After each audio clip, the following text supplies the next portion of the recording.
So, hello, my name is Sherry, and today is August 31st, 2021, and I am starting the story of my life today.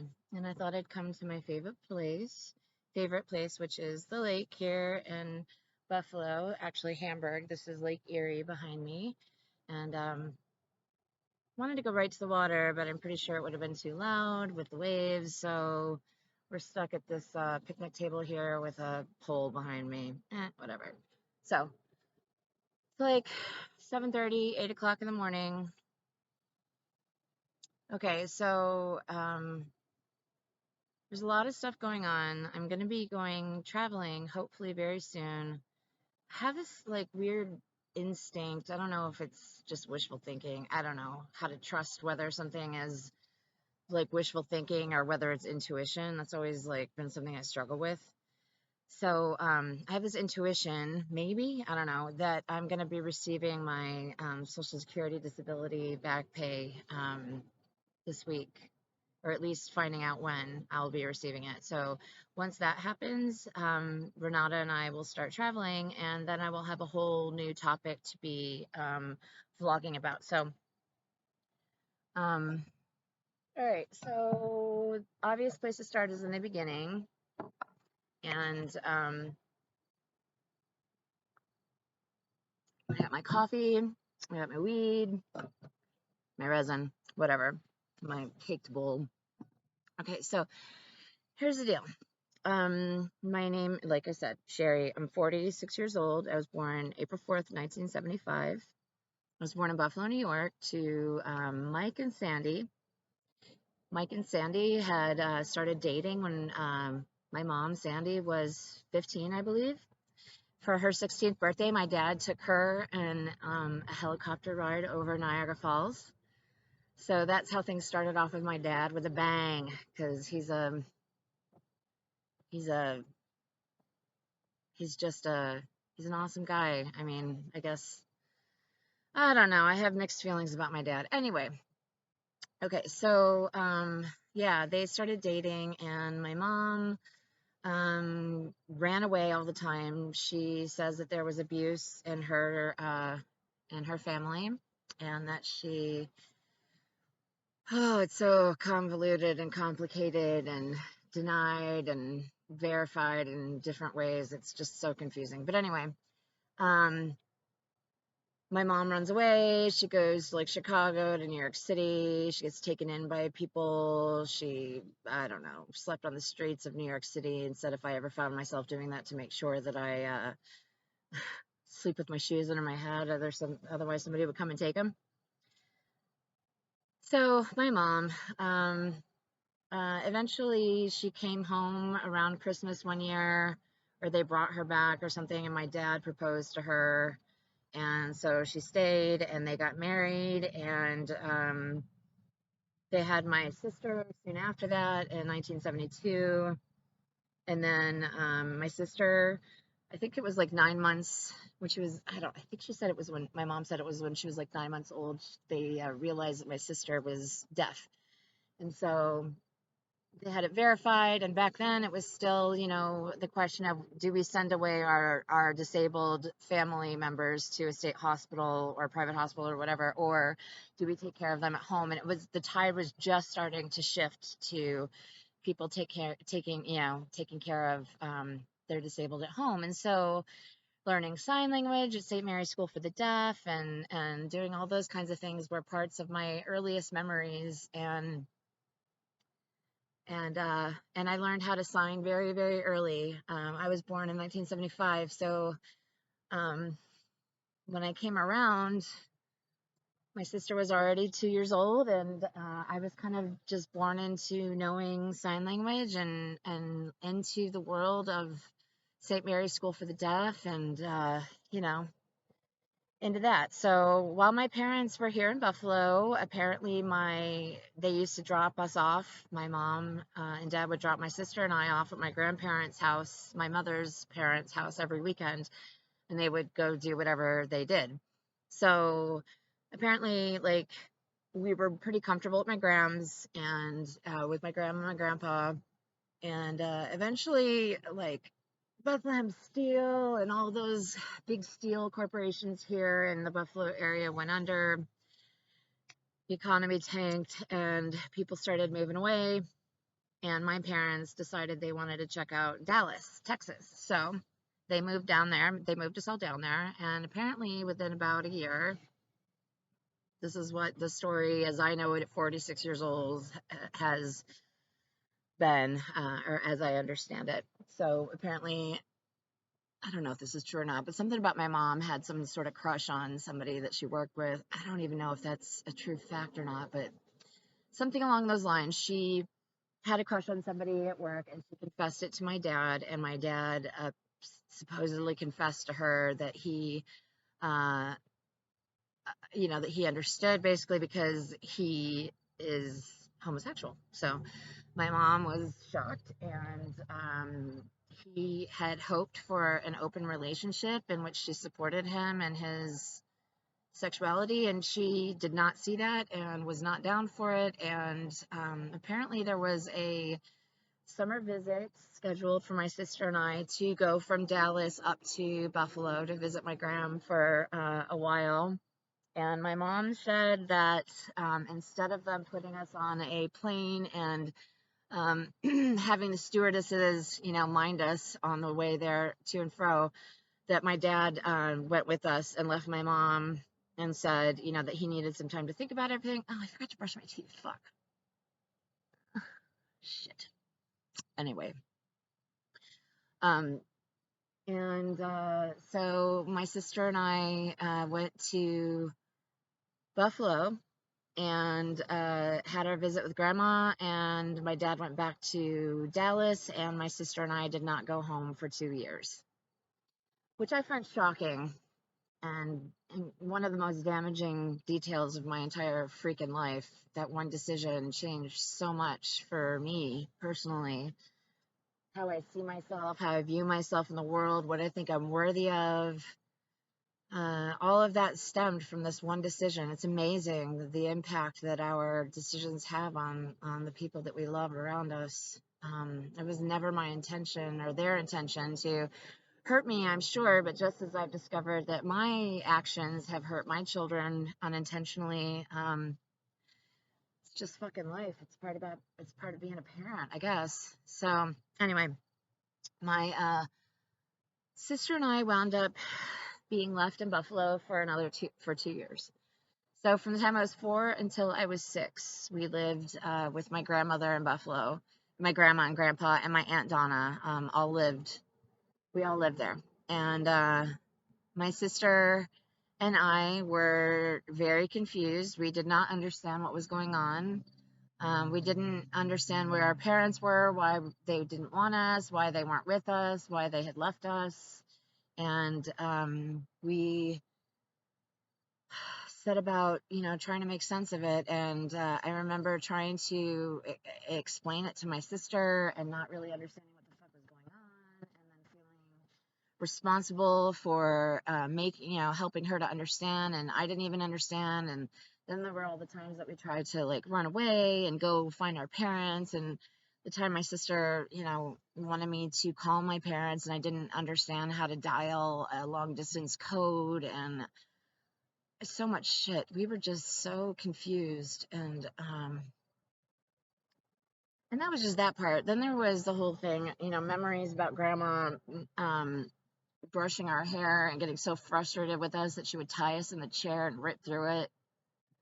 Memories of punishment being spankings with an extension cord, which amounted to basically whippings. Brutal, painful. We used to compare welts at the end.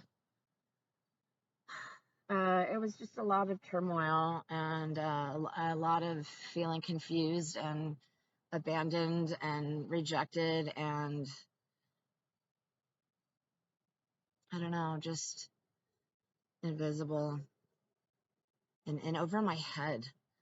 So, I mean, the earliest I can remember feeling in over my head and overwhelmed was, when I was about 4 years old. It's crazy. But that was pretty much my experience with my sister. I was born into the role of her interpreter,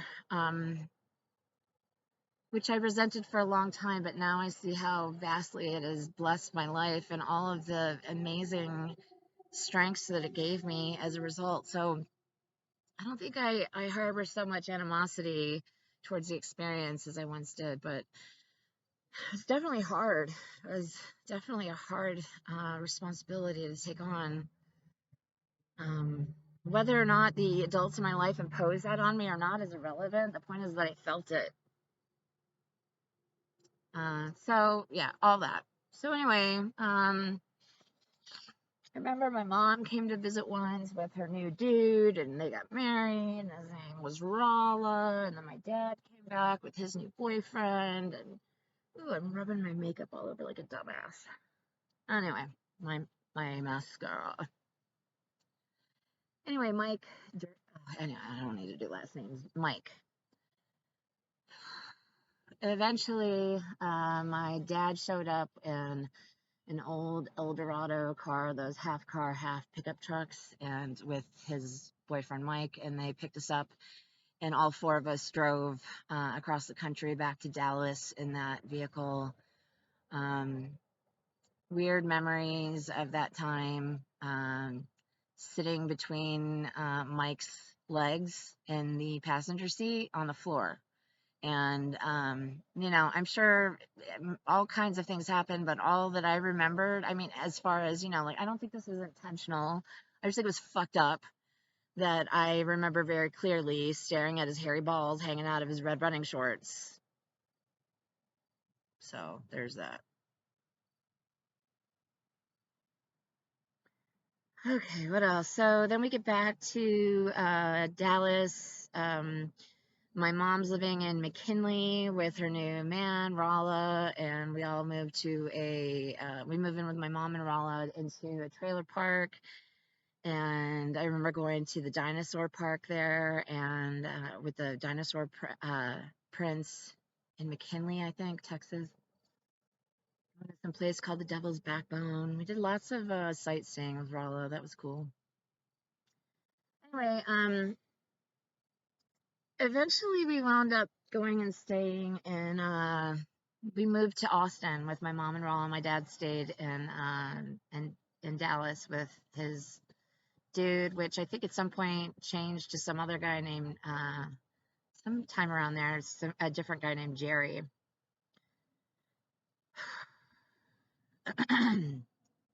So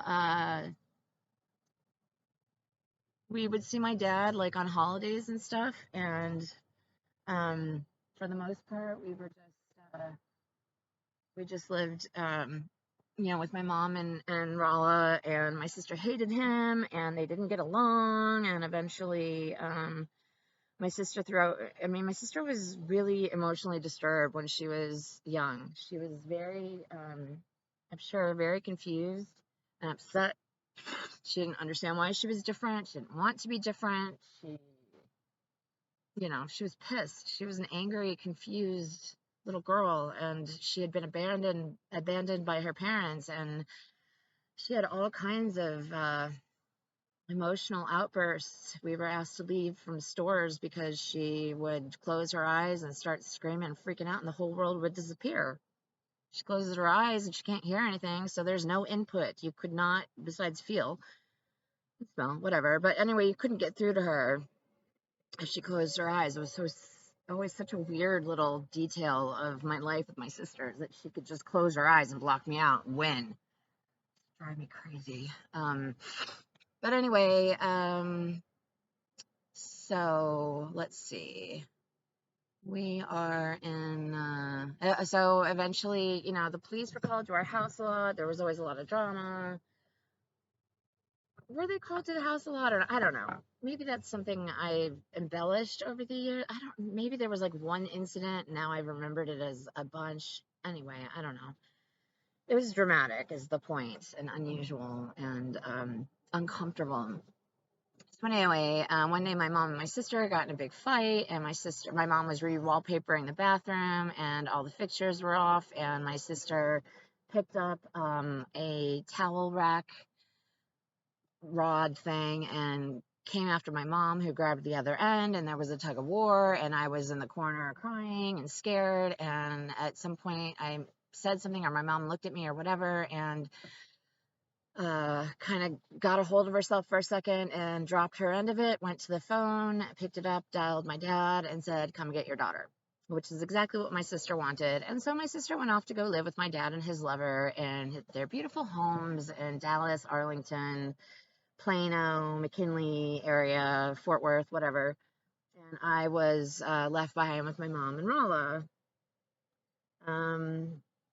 At some point throughout my elementary school years, I had become open with my schoolmates about my dad being gay and about my dad and his friends and how he had his friend Mandy, and Mandy had a girlfriend, and I thought all this was normal and no big deal, but it got me threatened to get my ass kicked. So we wound up moving from South Austin to Round Rock, which is a suburb of Austin. So that happened when I was in the 5th grade, and I moved and started Brushy Creek Elementary. For any of my friends I still actually talk to from that time, like Eric Shank and Janelle Eckhart, or I don't really talk to you guys, but I'm still connected to you, you know? Anyway, people from way the fuck back then, and started school, and we moved into a new house. It was in a new subdivision that had no other neighbors, and so there were all these abandoned and empty houses in my neighborhood. And my sister and I and the kids that I knew in the neighborhood, we would all break into the houses, and that started when I was really young. Like, breaking into houses was something, that I started doing when I was in the 5th grade. Figuring out how to open the screens, how to open windows, going into these big houses and just exploring and doing whatever we wanted. It was weird. So all that was going on. Then sometime around 10 years old, well, it was when I was 10 years old, some really impactful, weird, uncomfortable sexual shit happened, and that I was at my dad's house for an Easter vacation, and I remember very, very specifically putting a whole package of Bubblicious bubble gum in my mouth and chewing the whole thing at once, having like 5 pieces of big ass gum in my mouth and just chomping away at them. And I remember my dad's beautiful home at the time, a duplex in Arlington, I do believe. He won best garden of the summer or the month or whatever. I know, because he had gorgeous. My dad always has beautiful landscaping that he does himself. Anyway, he was gone, and I was there for a Christmas vacation. Like, they were working. He and his partner were working. It was just me and my sister home alone, and my dad had beautiful things all over his house, like Waterford crystal, and there was a big old candy dish on top of one of those big box TVs that used to sit on the floor. And anyway, it was full of muscle relaxers, because that's normal, right? Everybody had parents who had candy dishes full of fucking muscle relaxers, within easy reach. It's just ridiculous to me. But anyway, so my sister and I were being competitive, and somehow I decided I was showing off, and I took like a whole handful of these muscle relaxers. And then my dad came home, and we were all supposed to be going to the mall, and we were riding in his new conversion van with the nice new like beige interior, and I puked freaking red like Kool-Aid shit all over his car or the van. And then my sister told him what I had done, and they took me home and tried to like feed me crackers and make me drink water and sober up. That was the first time I ever overdosed. I'm 10 years old. How great is that? Fucked up. In that same vacation, some other really fucked up shit happened. Might get loud. There's a maintenance dude coming by. Anyway, so my sister and I got in a really big fight, and we started fighting in the kitchen, and I picked up the receiver of the phone, one of those ones that used to hang on the wall, and I picked it up and I chucked it across the room at her, and I hit her really hard. And so she grabbed my dad's partner at the time, Jerry, was a chef at the Waldorf Astoria Hotel. And hi. And so anyway, he had some beautiful knives or whatever there. My sister picked up this butcher knife or this big ass knife and came after me and started chasing me through the house and chased me upstairs to the landing by my dad's bedroom door, which was locked. And when I got up there, I seriously thought she was going to kill me. She would get in these blind rages where she would just kind of check the fuck out and get this blank look in her face and her eyes. And she did that. And I really, honest to God, thought she was going to fucking hurt me. I was terrified. And I think at some point she realized that she was terrifying me and felt bad or whatever. And so she decided to, she said, like, hold on 1 second. And she ran away and she came back. And this time, instead of a big knife, she had a butter knife. And she said, she was like, what? Hold on, hold on. And I saw her like messing with the lock. And she broke into my dad's room. And it was gorgeous in there. And I mean, like, fucking gorgeous. She had like matching everything. Like we used to shop at a place called Wieners in Texas at my mom's house, you know, like we didn't have anything nice. And my sister at my dad's house had like a matching bedspread and curtains and window shams and padded fabric walls that matched everything. And so my dad's like bedroom suite thing upstairs or whatever the fuck was gorgeous and had all that kind of stuff as well.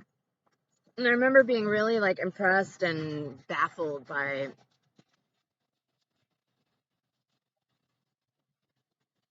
they're scraping rocks up behind me off the beach. That's weird. I don't know if you're gonna be able to see that. Yeah, see that? Or no? I don't know. Anyway, so anyway, I'm sitting in my dad's room, and I sit next on the bed next to a bedstand, and I open it up, and my sister's like pointing at it, and she's like, look, look. So I open it up, and it's filled with like a whole bunch of different shapes, sizes, function dildos. um. So yeah, I remember my sister explaining to me what they were for. And I think that was the first time I ever actually understood what gay was, you know, like what, you know, what it was all about and why I had been bullied about it and blah, blah, blah. So I, what? She then prompted me to look under the bed, and under the bed were stacks and stacks. It was a king size bed, by the way, and I don't remember if it really was, or again, if it's just my imagination embellishing, but I remember the entire underneath of his bed being stacked with just pornographic magazines of every kind. Something called a Blue Boy magazine, I guess, or like Playgirl and whatever, all the whatever, just Penthouse and Hustler. I don't know. I don't know if Hustler came later, but anyway, the point was, I opened up a gay magazine, pornographic magazine, opened it up and saw the centerfold, which was a very explicit mass male orgy. I mean, I mean, that's when it all made sense, and I understood why people freaked the fuck out about it, because that was not what we saw on TV or in movies, and it was really, you know, there was oral sex and anal sex and just all sorts of stuff happening, cum flying everywhere. It was great. It was the first sight I ever really remember, and it felt so shameful and embarrassing and humiliating, but none of that was mine. That was what society had put on me, which is such a freaking weird thing to understand now. Anyway, so I found a Penthouse magazine and I went into the bathroom and wanted some privacy for all this, you know, shame. and found an article talking about a girl who was auditioning to get into the magazine and how she masturbated and in detail. So I was like, all right. So I tried it, and I was like, oh. So then that became my obsession for the next, I don't know, 4 years at least, where I just was just a furious masturbator. Every chance I got, I was just, if I wasn't looking at magazines, I was exploring the book collections around me and finding the sex scenes within them. I knew where all the best ones were. And as soon as everybody would leave, I would get them and read them and, masturbate. And I mean, I did it all the fucking time. Not only that, but on my extended vacations alone, because my sister and I were never on the same school schedule, so vacations were always a little askew, and so I would have an awful lot of time by myself. And I remember very clearly watching Little House on the Prairie and having broken into my dad's room as usual and was using one of his vibrators or dildos or whatever on myself and wound up breaking my own hymen. That's what happened. So, it wasn't soon, very long after that, that all my dad's ex-lovers started dying from HIV/AIDS. And in fact, almost all of his old lovers are gone now, having died from it. So at the time, he was with Christopher, who became my other dad, my stepdad, and I loved him with all of my heart. And he was such a nurturing, loving presence, so giving, and completely unlike my dad. My dad was so caught up in his own shit. He had no time for me or anything that was going on with me. It was not a priority in his life. I never felt like a priority in his life. And I've always felt abandoned and less than everyone around me as a result. Yay! Look how we can affect our kids without meaning to. Isn't that so much fun? Anyway, anywho,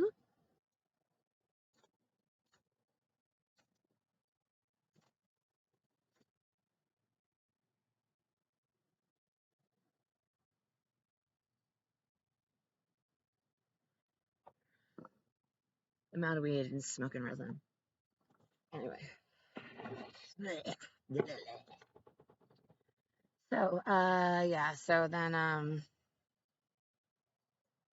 lots of shame about the sex stuff, lots of shame about understanding the gay thing, lots of shame because I was very much attracted to women, and so, and I still am. I've never really, like, chosen women specifically over men. I've often wondered if that's a folly on my part, that maybe that's where my happiness lies, because it feels like every man I've ever met has disappointed me, including family, but whatever. Okay, so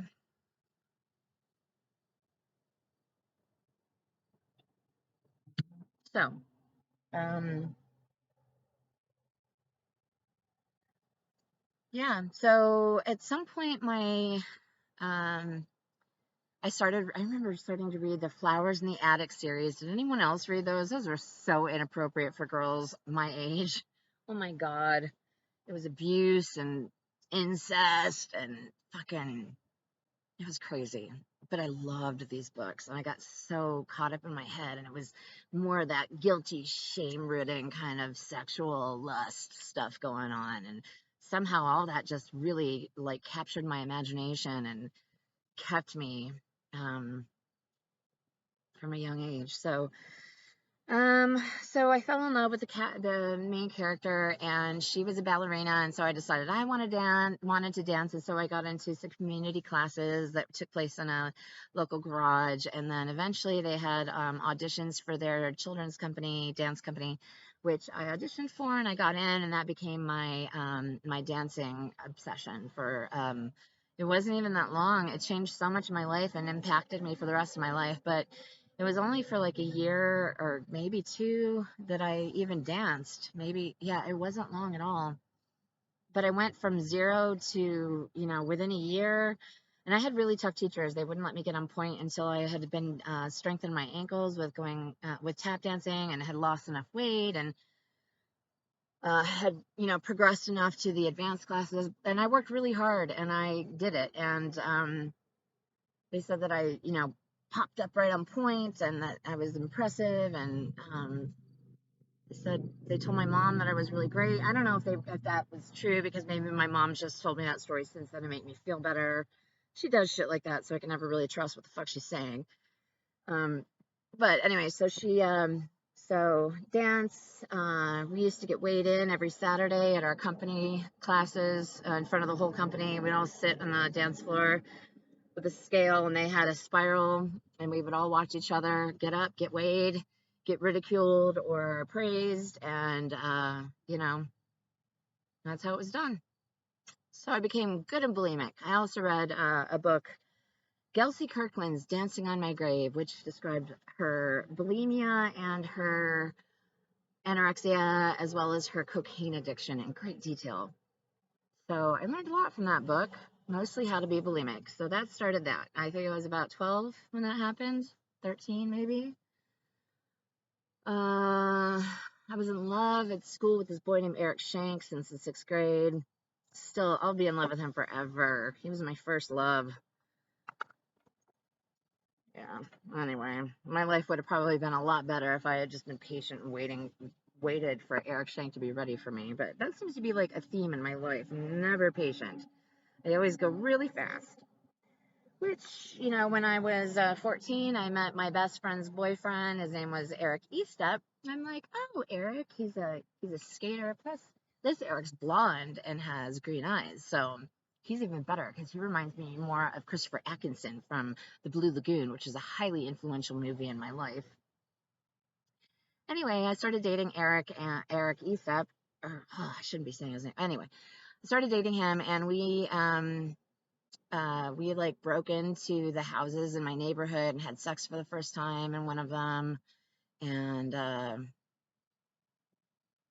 God, I don't know. We were bad. He was down for anything, and I had lots of things lined up that I was ready to do. So he used to call it our sexcapades. So anyway, that was crazy. We were crazy. And anyway, some shit started to go down with my stepdad that was a little inappropriate, some inappropriate sexual jokes. Somebody said, why don't we, that's right, I wanted Eric to come with us. We used to go camping every weekend, or not every weekend, but quite often, in this place called Pedernales Hills Resort in Texas, and in Johnson City. And we used to go there every year on Labor Day, and I begged my parents all summer. It was a summer-long campaign to get them to agree to let Eric come with us for that weekend. And while we were there, of course, we had sex every chance we got. And one night, after my stepdad went out to hang out with a neighbor and my mom was asleep, Eric and I don't even know how we had the balls to have sex the way that we did, but we were bad. I remember the shit that we did that night, and it was wow. And anyway, the next day we were walking to the pool, and the guy that had been with my stepdad the night before said, I'll give you a ride. So he picks us up, and while we're driving there, he says, you need to watch out. He was watching through the window last night. Be careful. And then from that moment on, I never felt safe with him again. Isn't that great? So that was fucked, and really fucked with my head. And by a bunch of things happened all at once. A couple people quit dance or moved away, and so the company got smaller, and so the Christmas role became a bigger deal, and there were less people, so I had a higher likelihood of getting a lead role, which I had wanted so badly before when there were other people I was competing with. But now that it was like there was no one else and I had to do it, Then all of a sudden it became like too much pressure and my bulimia started spiraling out of control. And apparently one of my friends in school had written me a note expressing concern for the degree to which my bulimia had escalated, and wrote me a note and dropped it in the hallway. Somebody picked it up, read it, turned it into the crisis counselor, who called me in, and after speaking with me, decided that I should ask me if I wanted to speak with a counselor from this place called CPC Hospital, that they could call somebody and they that I could get out of class the next day and I could just speak with this counselor. And I was like, fuck yeah, don't have to go to class. Yes, I'm all about it. So I spent the day with that counselor and told them everything, all of it. First time I ever told anyone, like an adult, all the shit. And anyway, so they decided it wasn't safe for me to go home because of my stepdad. And so there was this big hullabaloo where there was a meeting, and we were all supposed to meet at the hospital. And my parents were like, what the fuck is going on, Sherry? What are we walking into? And I was trying to keep my mouth shut because I was scared. They said that I was being checked in because of my bulimia, but really the reason that they had decided it was an immediate concern was because of the potential for sexual abuse to happen. So I was in the hospital for 6 weeks. While I was there, Eric wrote me a letter breaking up with me.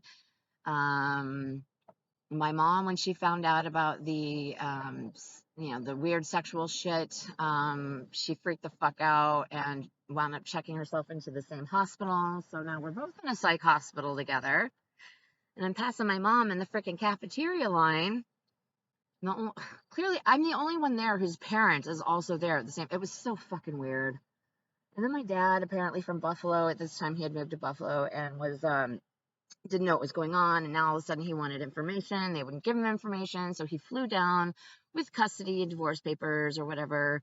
And apparently there was some sort of a fight in the parking lot between him and my stepdad. I don't remember. And then my dad came in to, tell me he was going to take me back to Buffalo. And I felt like he was, going to save the day. And I was so excited and couldn't wait. And then I went to go tell my mother, who was also there with my stepdad waiting for me in my room to talk. And my mom said that if I went to go live with my dad, she'd have no reason to live and she would kill herself. Yay, thanks, Mom. So I felt like a hostage and like I had to stay for her. Unfortunately, years later, I realized that I did something very similar to my own daughter, and for that reason, I'm pretty sure she hasn't spoken to me for almost 2 years, because I've recently been struggling with suicide myself. Again, it's amazing how we are impacted. Like, it makes me cringe to think about what I did to my own children that they're suffering with right now. But it's good perspective because it makes it a little less satisfying to place the blame on my parents. Like they did it on purpose or something. They didn't. They were lost, confused, and broken. Anyway, yeah, so my mom checks in. Eric writes me a letter. He breaks up with me because his parents are pressuring him. I'm like, I just felt like they were all liars. Oh, by the way, so then I went in and I had to tell my dad that I wasn't going to go and stay with him, go back to Buffalo with him. And when he asked why, I was afraid to tell him what my mom had said, so I said I wanted to stay for Eric, and he got pissed off and stormed off back to Buffalo. At least this is how I remember it. So upon leaving the hospital, my mom was like, don't worry, Sherry, we'll put locks on the doors. We're all going to counseling. And I was like, that's it? Okay. You betrayed me. Daddy betrayed me. Stepdad betrayed me. Eric betrayed me. Like, fuck all of you. I fucking hate all of you.